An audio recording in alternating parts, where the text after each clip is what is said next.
electroconvulsive therapy, and talked to Charlie Welch, who was the specialist in ECT, Mass General. And this had gone on for 17 years. The first ECT treatment ended her depression, like that. And it was almost a miracle for us. And although she continued to recycle, we now knew how to deal with it. And Kitty now has been on ECT maintenance for the past, how long, sweetie, 12 years, something like that, and has a treatment every 6 weeks. It's nothing like one flew over the cuckoo's nest. And it is by far the most effective treatment for severe depression there is. And if you, she'll be happy to talk with you about this from her own personal viewpoint. But if you know folks who are suffering from severe depression and are not getting relief from therapy or medication, please tell them to take a very hard look at this. It's a painless treatment. It's 15 minutes, and in 80 to 90% of the cases, it's effective. So she's going to chat with you a little bit and be available to you and happy to answer your questions. I told John that John Kennedy used to say with politicians after the first 15 minutes, it's all downhill. And I am a strong believer in the John Kennedy School of Brevity. So when he said to me, you're going to have 45 or 50, I said, no more than 25 or 30, because what we really want to do is open this up to lots of questions from you folks on anything under the sun. So I'm going to try to keep my remarks brief and then give you all a chance to have at us and have a good, lively discussion. But this is a very interesting topic, folks, because for those of us who've been around in Massachusetts politics, God, you know, I'm going to be 85 in November. I feel like I'm in the bucks, but, and Kitty's going to be 82. In fact, we're going to have a joint birthday party for the benefit of Elsie Stemmer. As you know, it's a very interesting musical program and is been kind of created in Kitty's dad's honor. But the years since I entered the legislature to the present have really been remarkable in terms of the changes in Massachusetts government. So let me talk a little bit about that, maybe try to illustrate it with some policy issues. Won't be surprised if one of them is transportation. And then with Kitty, give you all a chance to spend some time talking to us. Am I getting out there? We're getting Okay. Okay. Is that all right? That's fine. Is that can you hear me back there? Everybody? Yes? Okay. I have a confession to make. Over the last 3 or 4 years, I've been finding that I have to move closer to my students to understand what they're saying or asking in the classroom. And I've been getting a lot of stuff from my kids and Kitty, who herself is now walking around with a hearing aid. So the other day I went to a hearing place, and I'm walking around with hearing aids. So I hope you can hear me, and I can tell you, I'm hearing you a lot better than I was before 2 days ago. And you can't even see these things. I mean, it's amazing. The only complaint I had was the night we came back from the hearing place. It was raining, and it sounded like bullets were hitting our roof. I don't know whether those of you who have these hearing problems have the same experience, but I'm adjusting here, so here we are. The state government that I walked into in January of 1963 as a newly elected young state representative from the town of Brookline, which itself, you know, was very curious. What was a Greek guy doing being elected for the town of Brookline? It was unheard of, because the ethnic politics of the state were pretty fierce in those days. And in fact, when I started talking about running for statewide office, I had fellow Greek Americans saying to me, well, you're a good guy, Dukakis, but, you know, a Greek can't be elected governor. You're just breaking ground for our grandkids. Literally. And the notion of an African-American governor was absolutely off the wall. And with all due respect to the guy in the White House, back then, this state and the United States were not only racist, they were anti-Semitic. We have a wonderful grandson. We got a flock of grandkids, one of whom is now at Tufts in the second year and is 6'4", we don't know where he came from. And is a wonderful kid, a good student, and he's on the Tufts tennis team. And beginning when he was 14 years of age, he and his dad, they lived in Denver, would come to Longwood to play in the National Father and Sons tennis tournament. And Nico was 14 at the time, and Kitty was driving him out to Longwood, and she said, you know, Nico, when I was your age, I couldn't step foot on a tennis court in Longwood. And he said, why not? She said, because I was Jewish. He said, what difference did that make? He said, that was the world that we grew up in. And state government in the state, folks, in the 60s and before, was one of the 3 or 4 most corrupt state governments in the country. Some of you may remember the Massachusetts Crime Commission that was created. People were getting indicted every week. And there were a bunch of us, mostly Democrats, some Republicans, who were elected in 1962 and were committed to doing something about it. But the structure of the government itself made it very difficult to deal with. 2-year term, divided responsibility, department heads who had terms that were deliberately longer than the governor's. 2-year term, right? So guys elected, those days, guys. Governor was elected. There was no cabinet system. Most of your department heads you inherited and had terms that were deliberately designed to extend beyond you, unless, of course, they were commissions, in which case it was even more difficult to run the government.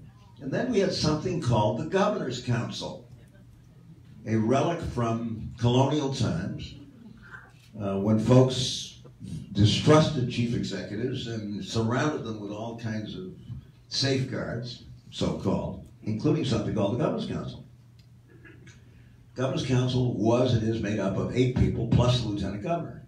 I think it's, well, I guess it's Lieutenant, I guess Lieutenant Governor is normally part of it. In fact, Lieutenant Governor is part of it. But 8 of them are elected from districts, as you know. I don't know whether you know who your Governor's Counselor is, and these days it's not the most visible office. But in those days, they had to approve almost everything the governor did. They used to kid around and say they had to give him a pass to go to the bathroom. I mean, he couldn't do anything. And that included all appointments. And paroles and state contracts and so on and so forth.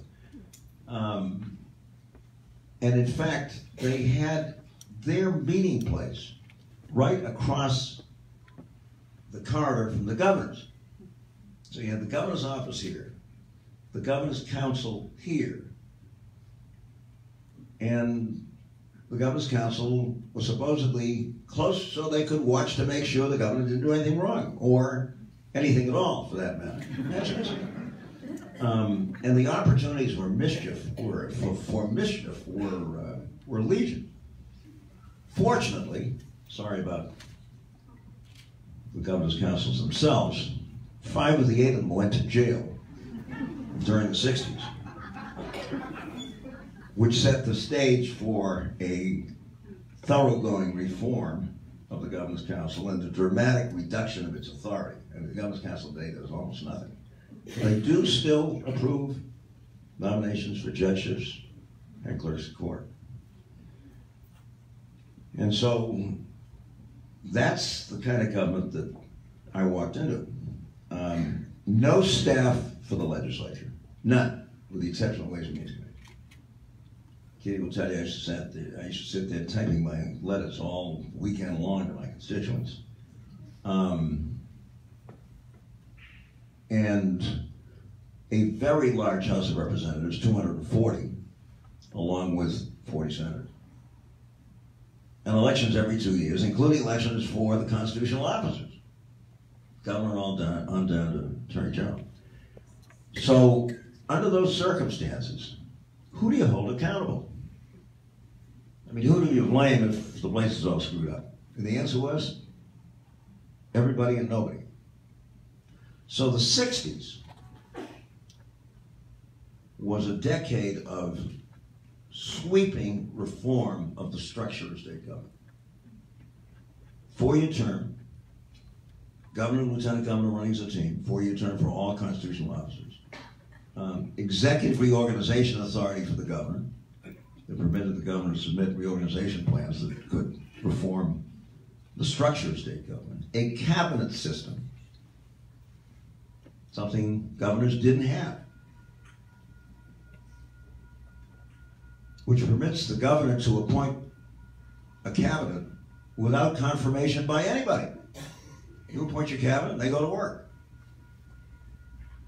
And the result of all of this, folks, was that we finally had a governorship that could be held accountable because the governor finally had the tools to run the government. For better or for worse.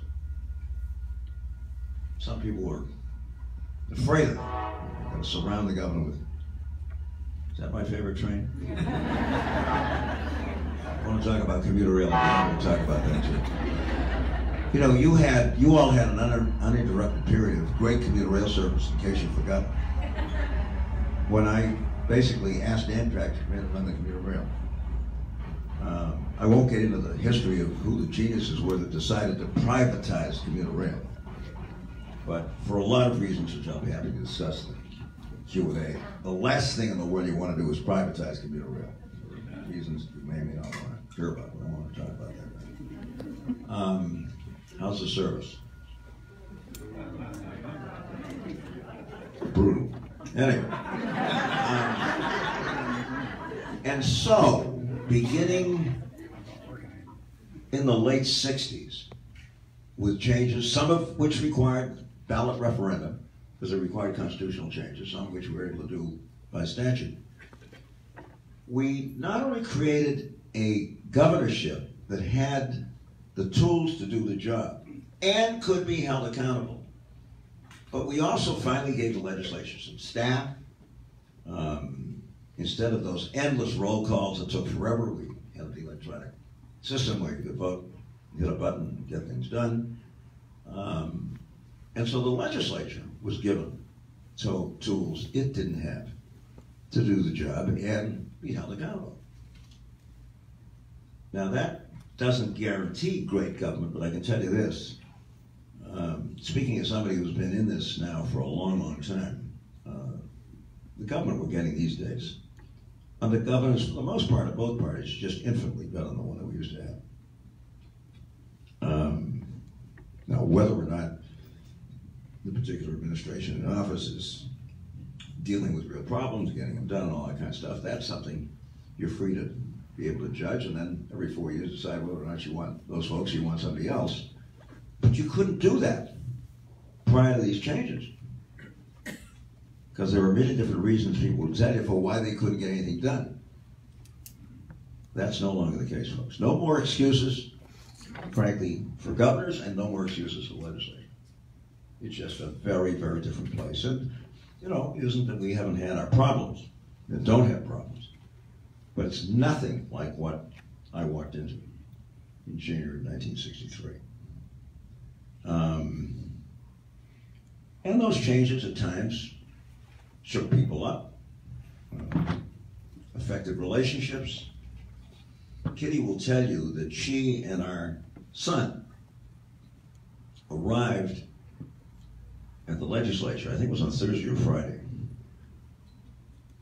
on the afternoon when we were voting to cut the size of the House from 240 to 160. And since my name starts with D, I'm kind of up in the roll call. And I don't have to tell you that most of my colleagues were not happy about the notion that a whole bunch of them were going to lose their seats because we were cutting the size of the House from 240 to 160. But my own feeling was that 160 was still a pretty good sized legislature. And we did need another 80. And it just so happened that I was the first legislator to vote, since I was up in the alphabet, for the cut. I wasn't assassinated. But I remember our then 7-year-old son looking at me with a certain amount of concern as to whether or not we'd all get out of there alive. And in point of fact, the voters approved the cut from 240 to 160, and I think we're at least as well off, or probably better as a result of it. But it also included staffing, it included reorganization of committees, basically gave the legislature the tools to do the job, which we really didn't have. So no excuses anymore, folks. When we're talking about the governor, we're talking about the legislature. The capacity is there to do the job. And whether or not it's done and done well is up to the folks that you and I elect, and what we try to communicate to them as they go about their job of working. And it isn't that occasionally somebody does something dumb, stupid, or dishonest, but the level of the standards of integrity that we now set for our public officials are just so much tougher than they were back then, that I think I can say to you that on the whole you're getting honest government, and government with folks who care very deeply about what they're doing.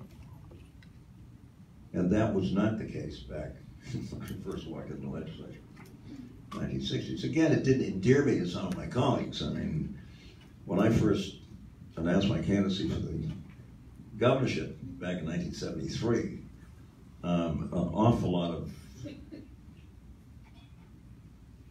Democrats didn't want a guy like me to be governor in the worst way. And in fact,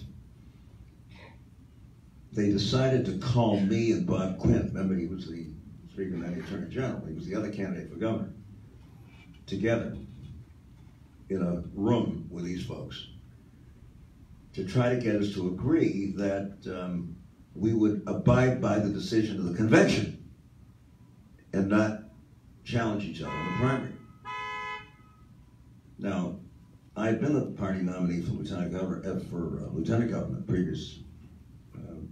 previous election with Kevin White, and I had been to conventions as a delegate, as chairman of my party committee, the town committee, and all the rest of it. And I knew how delegates in those days were selected. They were not selected in open caucus, I can assure you. They were selected by the party committees. And I had been a strong advocate for the so-called Connecticut system, in which you had to get 20% of the convention vote to go to the primary. Because we had primaries with 7 candidates, and somebody with 19% of the vote had gotten the nomination. But I was not going to abide by the convention system under the circumstances. And these characters got so mad that they abolished the convention. We didn't have a convention in 1974. It was just Quinn and me in the primary. Fortunately, it was Watergate time. There was a spirit of reform out there. And we had a fabulous grassroots organization. I beat Quinn by 16 percentage points in the primary without the benefit of the convention. But it gives you some sense of the kind of turmoil and anger that all of this reform stuff was creating among a lot of people that weren't particularly appreciative of it. In any event, we have it now, and to repeat, folks, I don't care who the governor is, what his party, what his philosophy. Someday, I hope we're going to have a her. But there are certainly no reasons why governors can't govern and provide effective leadership with the structure we now have. None whatsoever. And that's something that you ought to be bearing in mind every time you look at a governor, vote for a governor, evaluate a governor.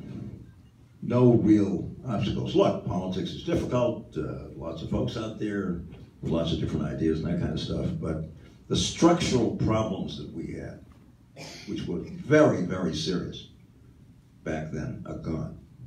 And, by the way, we also have the toughest conflict of interest laws in the country, with a state ethics commission, which we never had in those days, that has very broad authority to investigate, hold hearings, do all kinds of stuff.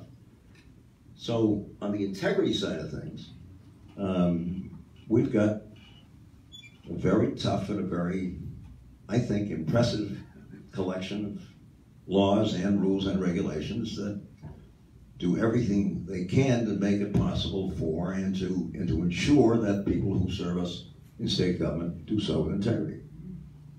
And again, every once in a while, some people do something dumb, but by and large, on the integrity front, state government today and local government, which are governed by the same basic rules, are just light years better than they were back then. Just no question about it. Now, does that mean everything's hunky-dory? No. And let me just talk briefly about one of my favorite subjects, because I'm not happy with what's going on at the T these days in the Massachusetts Department of Transportation. I expect you aren't either.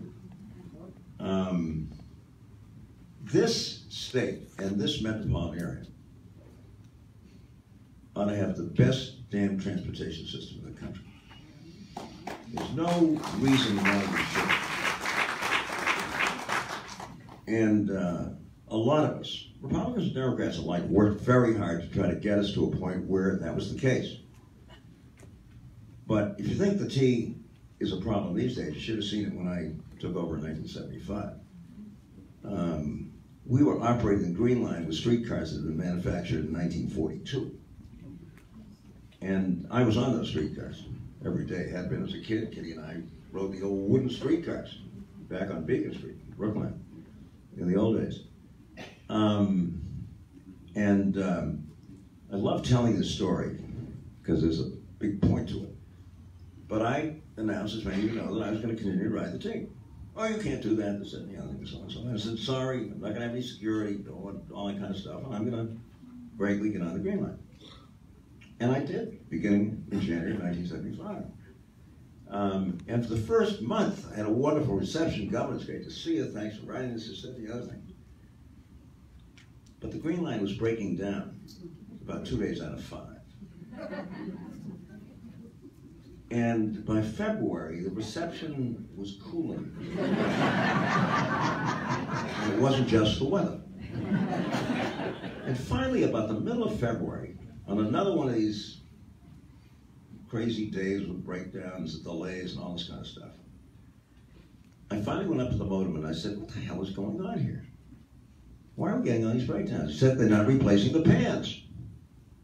I said, they're what? He said, they're not replacing the pans. I said, what's a pan? Anybody know what a pan is? I don't mean a dish pan. It's a piece of metal that was bolted under the works to protect all that stuff from snow and ice. And they weren't replacing them. Apparently because we were getting new streetcars for the first time in years, which turned out to be the worst streetcars ever made. Remember the Boeing Vertals? But everybody was kind of... And somebody decided they'd save money. If you want to know what's wrong with a place, ask the people that are operating it. They'll tell you. Nobody seems to do that these days. Anyway, so I got to the State House, I picked up the phone, I called Fred Zelbucci. I said, Fred, I have it on very good authority that the reason we're breaking down, and he used to take the Green Line in from Brighton, is because they're not replacing the pans. He said, that couldn't be. I said, well, check it out, will you? Call me back in 2 hours. He said, the guy's right. We weren't replacing the pans. We replaced the pans, and the breakdown stopped. Amazing, right? Until we got the new cars, which turned out to be a disaster. But one of the first things I did, folks, was to find myself a top-notch CEO as fast as I possibly could, because the place was in desperate shape.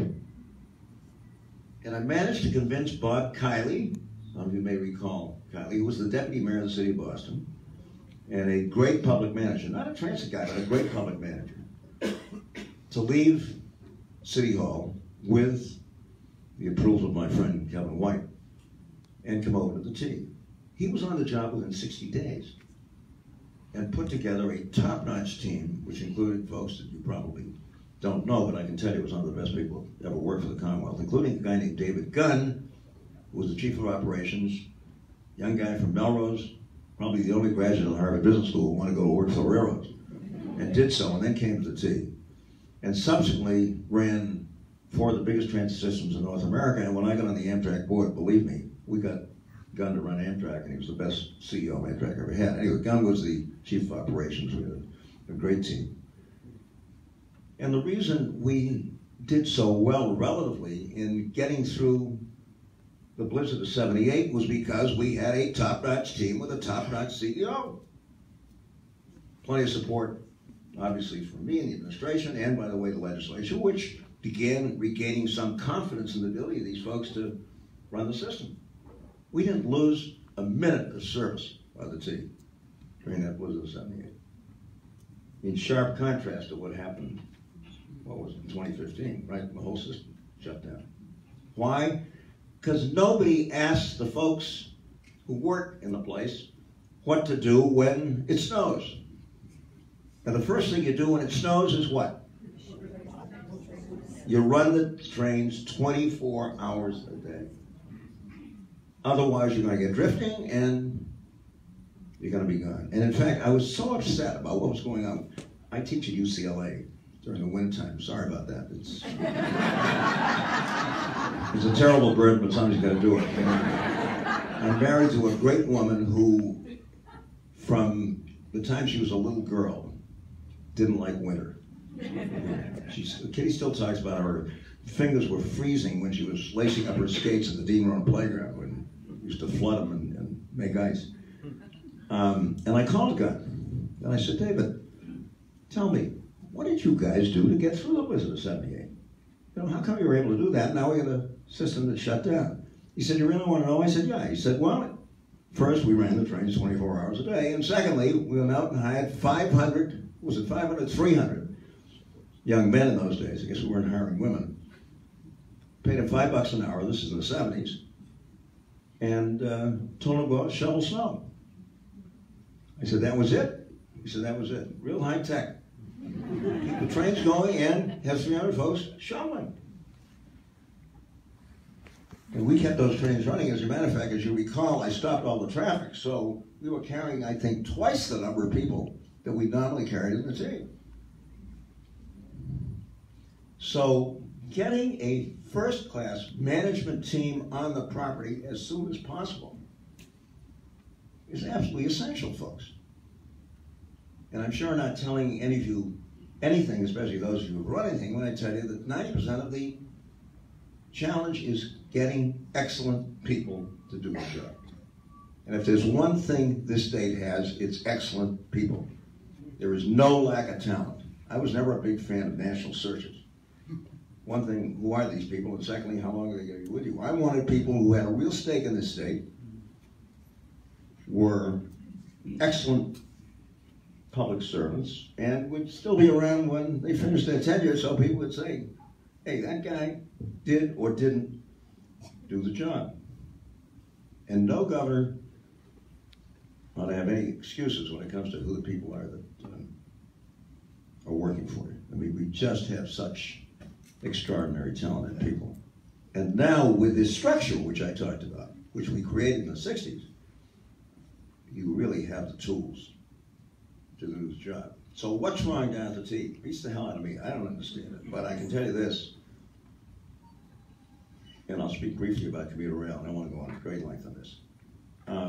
How many companies do you think there are in the United States of America who can run a rail passenger system for you? What do you think? Well, Amtrak is one of them. Who else is out there? And as I teach my students these days at Northeastern University, there's nothing wrong with contracting for services with private entities, but you better have 4, 5, or 6 of them who are vigorously competing against each other, or you're going to be in big trouble. And in point of fact, maybe 1 or 2 private companies can run. We just don't do passenger rail in the United States, right? And I'm sorry to say, one of our more conservative think tanks, the Pioneer Institute in those days, was beating the drum for privatization. They had no idea what they were talking about. Amtrak, in case you're old enough to remember, was running very good commuter service. I think on-time performance was 96, 97, 98%. And we never had these problems because you had a company that was in the business of running passenger rail. If you don't have lots of bidders for this contract, don't privatize. And we've been struggling with this thing ever since. And I don't have to tell you, this is a disgrace. This is a disgrace. And now they're talking about a new contract which will be longer. So we'll be stuck with whoever it is who gets the contract for 18 years, not 8. It's crazy. Bring back Amtrak, put them to work. You know, we're on the same tracks anyway, right? I mean, we're operating together. And get back in the business of running decent commuter rail. Now, I won't spend too much time talking about my current obsession, which is connecting North and South Station by rail. I want to say a few words about that, and then we'll, Kitty and I will be happy to spend time having a good, lively discussion with you. Currently, won't come as a surprise to you, average speed on the Southeast Expressway at 5 o'clock in the afternoon is 10.6 miles an hour. In 3 years, it will be 6 miles an hour. In another 3 years, it will be 3 miles an hour. And we still haven't connected those two stations. Connecting North and South Station by rail would take about 80,000 cars off the road every day, folks. And you would have a fully integrated regional rail system, capable of carrying thousands of people efficiently, effectively, and well, and opening up the highways to those who must drive so they can move. Now, this is not a new problem, nationally or internationally. Virtually every major city in the world with a passenger rail system had these old stub-end stations. Why were they stub-end stations? Because each of them had an independent railroad. Paris had 4 of them. New York had, what, 4 or 5? We had 2. How come we have 2 stations in Boston? Boston and Maine owned North Station. New York, New Haven, and Hartford owned South Station. Never the twain will meet. And there were numerous legislative commissions talking about how important it was to connect the stations and so on and so forth. Didn't happen. But that, in most other cities, is no longer a problem. Philadelphia? I went to a small Quaker school called Swarthmore in Philadelphia. I'd never been out of New England. I didn't know a Quaker from a Shaker. I mean, I know it. And first thing I discovered, incidentally, when I got to Swarthmore, was that the barbershops in Swarthmore, Pennsylvania, wouldn't cut their hair black kids at Swarthmore. What do you think of that? Back when America was great. So we boycotted the barbershops, and I became the campus barber.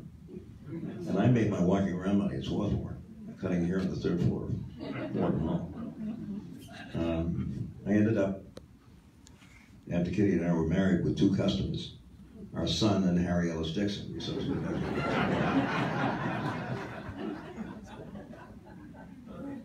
And I was at Swarthmore for 4 years, active politically, and graduated in 55 and was drafted 6 weeks later, and with a motley bunch of others, 30 of us got on a train, went down to Fort Dix, New Jersey to start our basic training. And 3 days after we got there, all of us had what passed for a personnel interview, which was 5 minutes with another draftee who was a personnel specialist, who kind of listened to you for 5 minutes and then decided. My interviewer had a file, folks, on me.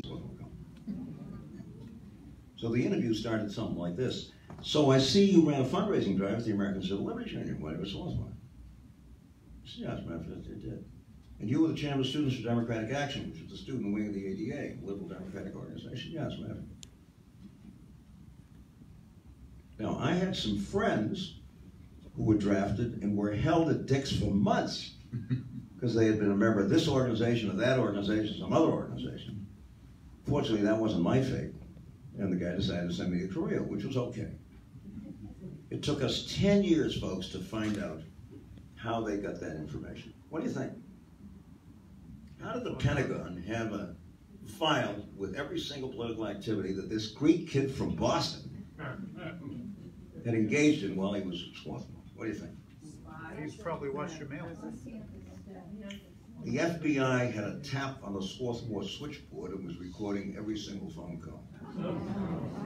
And apparently paying somebody to take notes on guys like me, back when America was great.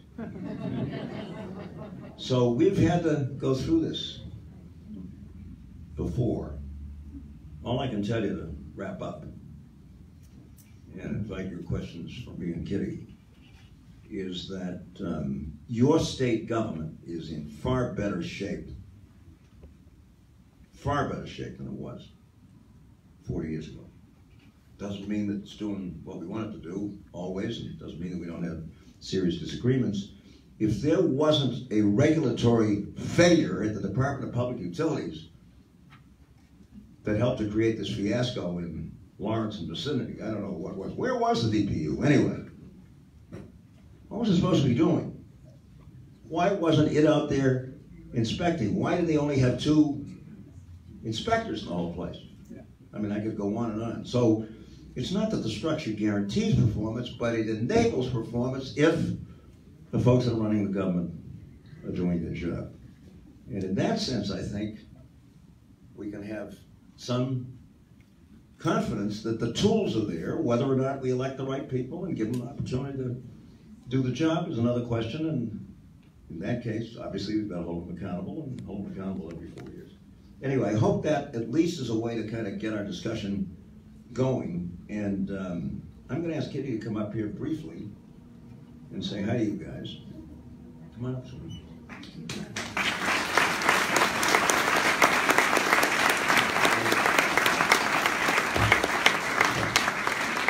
A month ago, for I don't know what reason, Kitty got hit with vertigo for the first time.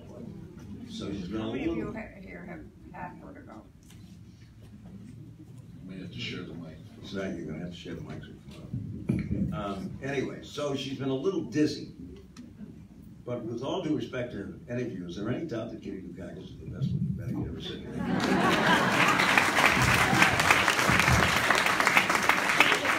So, questions, suggestions, ideas, and so forth?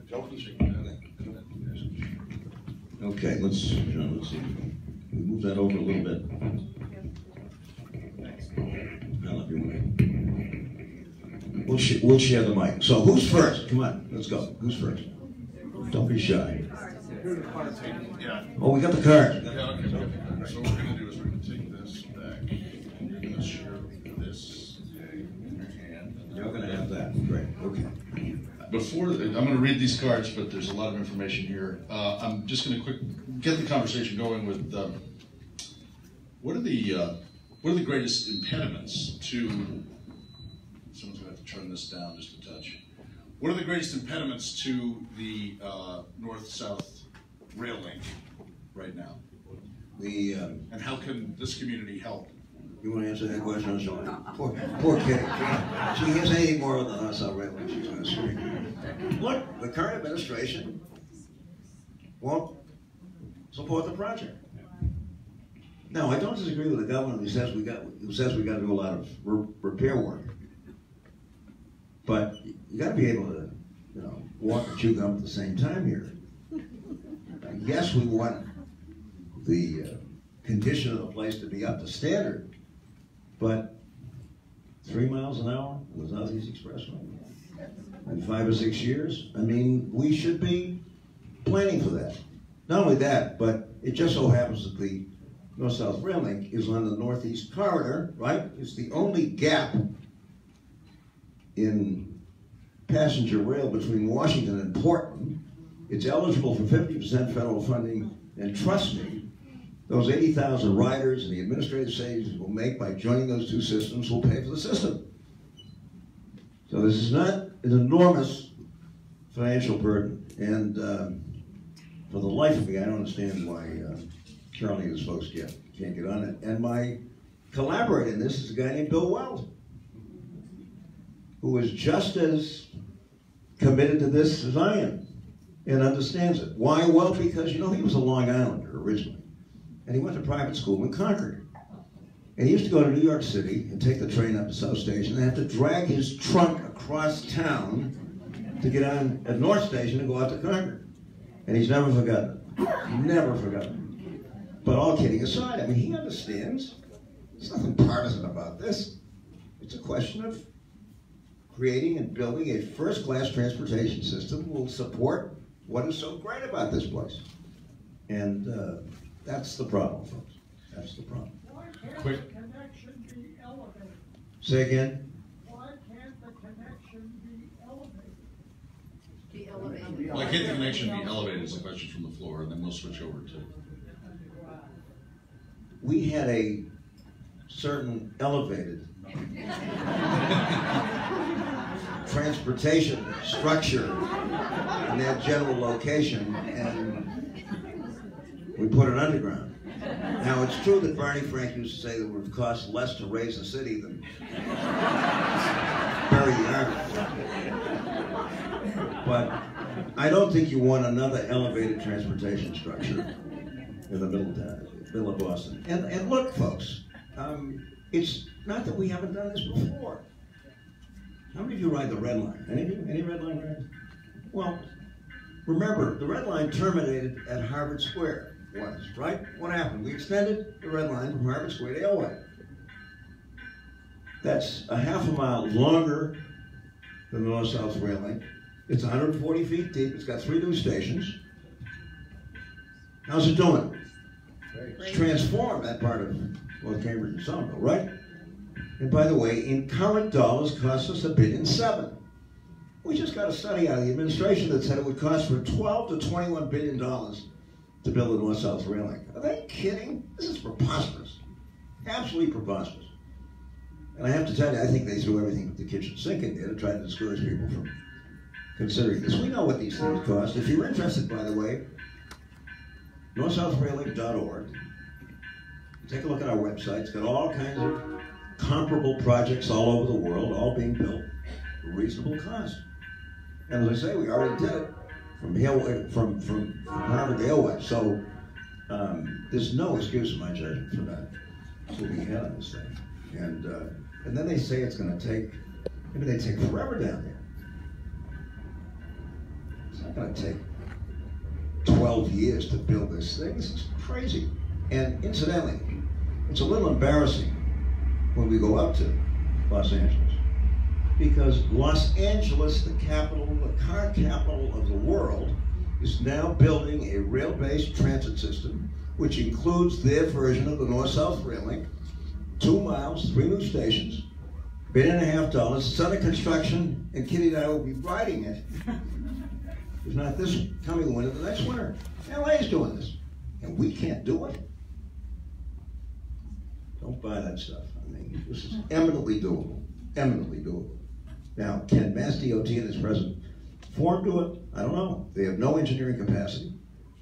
Not to go on a great length, but you know, we did billions of dollars of T infrastructure construction when I was governor. Why? Because I had a guy named Frank Keppel, who was the chief of planning and construction at the T, Irish kid from Dorchester, Northeastern civil engineering co-op student, co-op at the T, went to work at the T. Keppel was a terrific engineer and construction manager. He did this stuff. We never had these problems. I mean, how long has it taken to build 4.5 miles of light rail to Somerville? Feels like about 15 years. And they say it's going to cost $2 billion for 4.5 miles of light rail. Doesn't make a lot of sense to me, folks. Doesn't make a lot of sense to me. But I had a wonderful team headed up by an Italian bricklayer's immigrant son named Sal Bucci, who had 2 degrees from MIT, and was one of the best public servants I've ever worked with. And he was the guy that made Keppel the head of that construction project, and things happen. We have 2 related questions here, which I think are for both of you folks.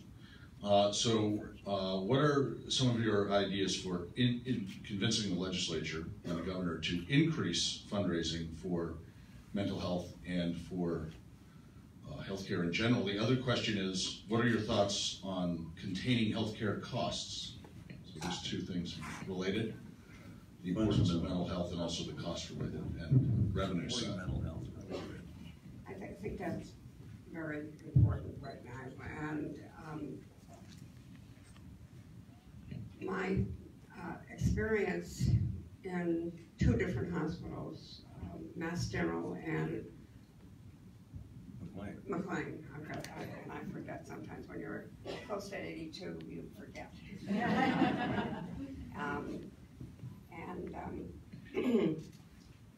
The most important thing is to give people the rights that they deserve, and without any difficulty on the way. And I have absolutely no pain at all when I have a ECT program. And I feel very fortunate about this because I have talked with people not only in Massachusetts but also in California who have not been given the kind of great care that I have been given here and in California. But I think that's it. About all. There should be no excuses, folks, when it comes to funding mental health these days. Why not?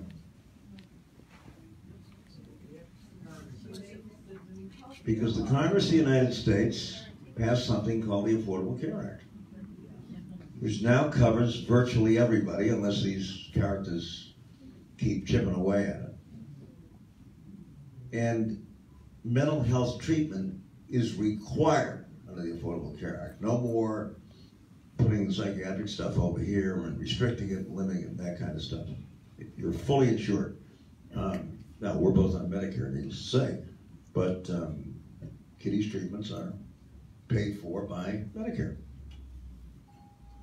And the financial side of this is not a barrier. Now, whether or not people will seek it out, whether or not we can convince them that, you know, Jack Nicholson and One Flew Over the Cuckoo's Nest is not what goes on these days, and it doesn't in our hospitals, especially at McLean, which, by the way, is doing 10,000 ECTs a year at McLean. And Kitty Dukakis has had something to do with that, I can tell you. She's saving lives every day. But because we now have most folks fully insured, there shouldn't be any barriers to treatment here. It's just a question of making sure that people access the care and the care is available. I mean, part of the problem is that in many parts of the country, getting, for example, electroconvulsive therapy is very difficult. I mean, apart from the stigma stuff, it's not available. So we've got to do that, but no excuses on the money side. A question, sort of switching topics to state, the structure of state politics at the moment, and perhaps there's a historical perspective here as well. How do you feel about the power of the Speaker of the House, and what reforms would you recommend?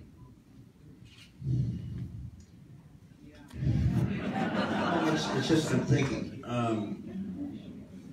Somehow I became a committee chair, but I never had a reputation for being a go-along guy when it came to my leadership. And in fact, I started in the legislature with a guy named John Thompson as Speaker. Most of you probably don't remember Thompson.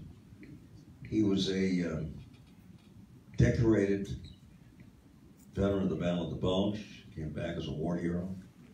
A lot of native talent and stuff. Unfortunately, he was an alcoholic who never could deal with the problem. And often would roll in drunk at about 3 o'clock in the afternoon for a 1 o'clock session. I'm not kidding. Kind of an interesting way to start your political career. And I was one of the leaders of something we called the Democratic Study Group, which the press insisted, kept calling the Young Turks, which gave my Greek immigrant father a lot of problems. And I said, Dad, it's a figure of speech. Don't take it seriously.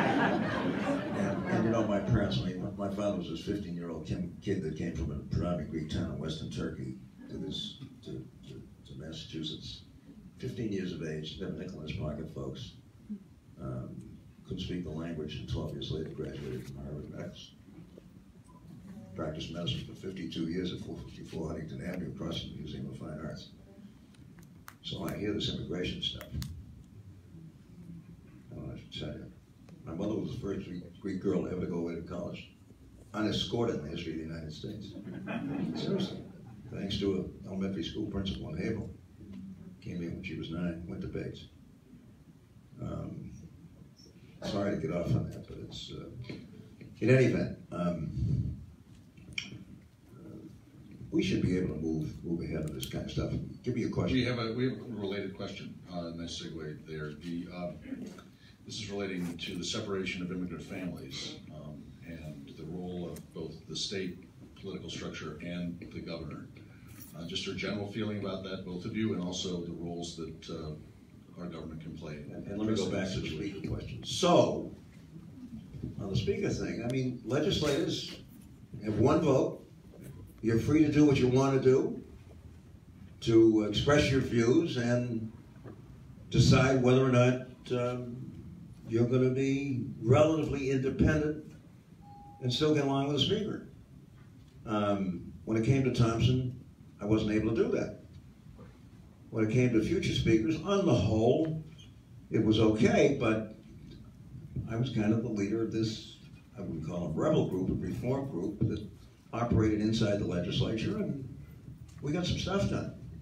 So the fact that the speaker is Jones, Smith, or somebody else should not in any way, in my opinion, deter individual legislators from doing their job. And there's a great deal you can do, folks, so there's nothing to do with the speaker.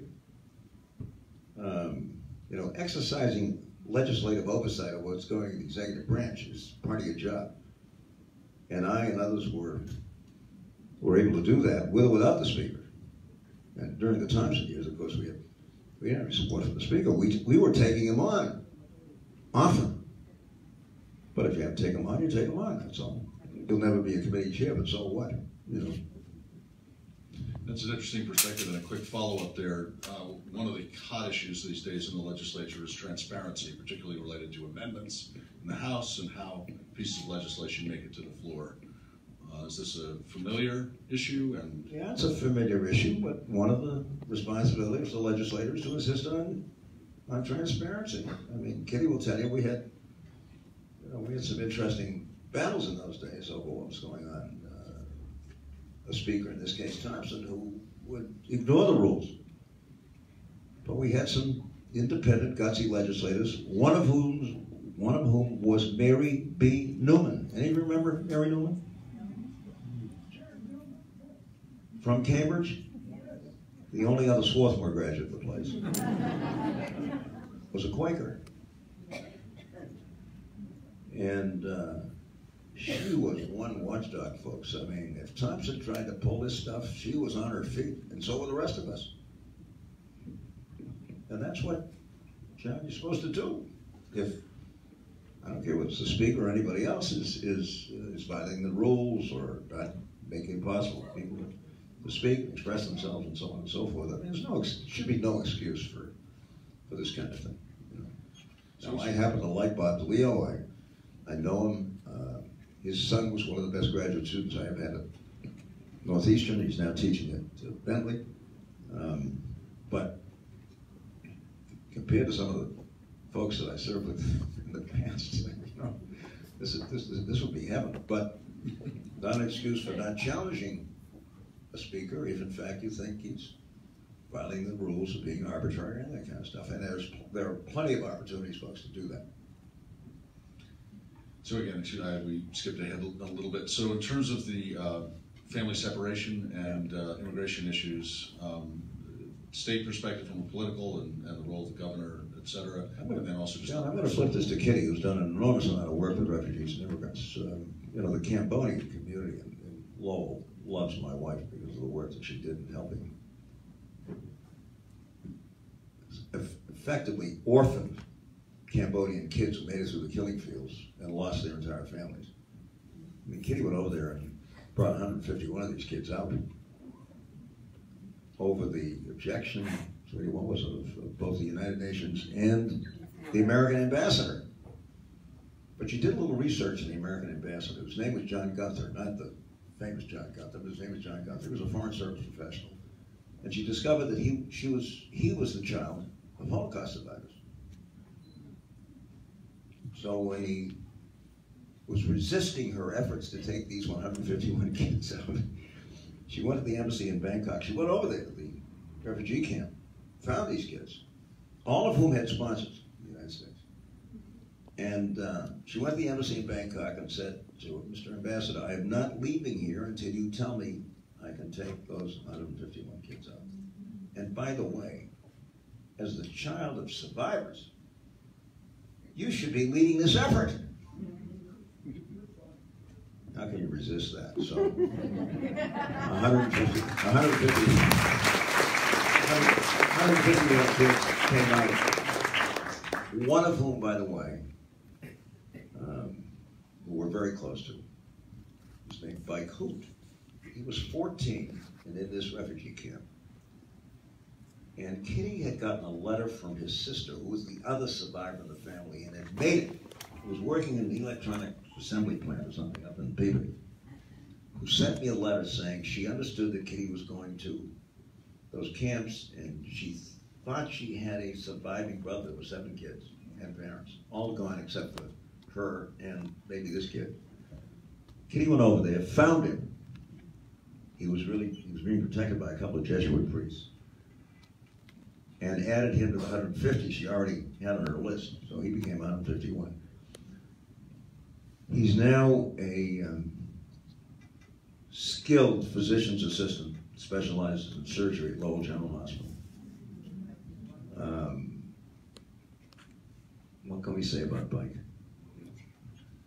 I feel very prejudiced, but he's one of the nicest people I think I've ever met. And he has a sense of real joy when he talks about his patients. And he has a beautiful Laotian American girlfriend and companion. And I've been saying to those kids they've been in their 40s, I've been saying to them for about 7 years, I do marriages occasionally. They're special people. What do you say? Well, we're thinking about it. Anyway, they're a fabulous couple. And the doctor he works under said to us, this is the finest health professional I've ever known. Think about it. Now increasingly doing addiction medicine. That's Mike. That's the kind of contribution these folks are making. There's a question here about the mass bond rating, which apparently has recently dropped for the first time in quite some time. Can you explain the implications of that and how that process works? What do you know about bond rating? Yeah. Well, I think, John. I mean, I'm not, not into the details of this, but I think what it reflects is a relatively high amount of state debt, which is not being paid down. And if that begins to happen, the rating services start showing up and asking a lot of questions. Now, why we have that problem when we're told we have a surplus of $1 billion, I don't know. But maybe it's that we have not had a consistent record of trying to be fiscally stable and responsible. And there's a lot of smoke and mirrors going into these budgets over the last 3 or 4 years to kind of show that they're imbalanced. So I think that's probably what's behind this. That's the train again. What do you feel is the greatest accomplishment for you personally as governor, and also for you both as a couple during those unprecedented 3 terms? Well, my greatest accomplishment is finding this woman, who was a freshman at Brookline High School when I was a senior. And I was very interested in one of my fellow seniors at the time, who subsequently introduced us years later as one of our dearest friends. But Kitty says we met actually while in high school. It was Patriots Day, and I was running the Boston Marathon at the age of 17. This was in 1951, folks. We had a record field of 300. Serious. Remember, 128 was under construction. We were people that way around that construction site. And there were no shoes made in those days to run on hard surfaces. So my cross-country running buddy and I, Buzz Wiseman, ran that race 26 miles, 385 yards in low-cut sneakers. And John, we knew nothing about exercise science in those days. You know, you didn't drink water on a cross-country race, but of course, high school cross-country race was 2.5 miles, and a college cross-country race was 4. This is 26. By the time I got to the Newton Hills, I was dying of thirst. And finally, somebody handed me half an orange. It was the best orange I'd ever liked. By the time I got to Beacon Street, Brooklyn, I mean, half the high school was out there and saying, "How you doing? How you doing?" I said, "Get me water, get me water." And in those days, some of you old timers remember we had drugstores with soda fountains, right? Up and down Beacon Street. So I'd get me water. So these kids are running in and out of these drugstores, getting me water. This kid, a freshman, very attractive. Freshman boys just talk a lot about Kitty Dixon. Anyway, there was a Brigham's on Beacon Street. Kitty ran to the Brigham's, got me water, gave it to me. I don't remember it, but she does. And years later, we connected. And, you know, it's been, as Kitty says, it's never been dull. I don't know, John, it's tough to say. What's your, is there something that stands out? I just think the opportunity the people of Massachusetts have had to make it possible for Kitty and I to serve, do things that we hope have made our community and state and country a better place is just priceless. And we've been lucky. Sorry I didn't make it to the White House. That would have been fun. And I should have won that race. It was a winnable race. I'm afraid I screwed it up. But nevertheless, you know, it's an extraordinary privilege. Here I am, the kid of immigrants, first generation, and I become my state's governor. Not too many places where you can do that. Well, Governor, I want to thank you and Kitty so much.